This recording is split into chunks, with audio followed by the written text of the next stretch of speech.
रोहित एक छोटा लड़का था जो हमेशा रोमांच की तलाश में रहता था। एक दिन उसने सुना कि गांव के पुराने घर में कुछ अजीब हो रहा है। दोस्तों ने बताया कि वहां एक भूत रहता है, लेकिन रोहित को यह सिर्फ एक अफवाह लगी। एक शाम उसने साहस जुटाकर उस पुराने घर में जाने का फैसला किया। घर का दरवाजा खोलते ही अंदर की ठंडी हवा ने उसके रोंगटे खड़े कर दिए। अंधेरे में चलते हुए रोहित ने किसी की हल्की हल्की सिसकियां सुनी।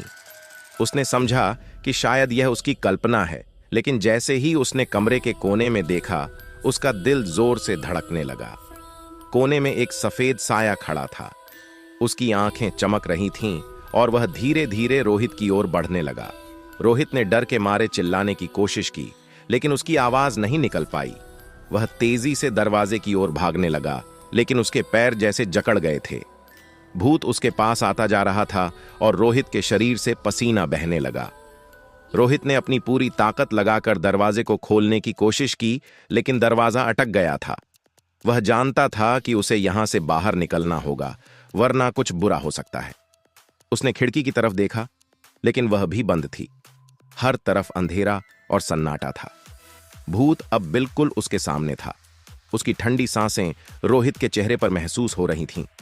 रोहित ने आखिरी कोशिश करते हुए दीवार पर लगी एक तस्वीर को उठाकर खिड़की पर मारी। खिड़की टूट गई और रोहित किसी तरह बाहर कूद गया। बाहर आते ही वह तेजी से भागते हुए अपने घर की ओर दौड़ा और कभी पीछे मुड़कर नहीं देखा।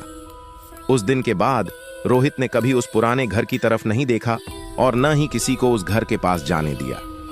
गांव के लोग अब भी उस घर की कहानियां सुनाते हैं, लेकिन रोहित जानता था कि वो केवल कहानियां नहीं थीं।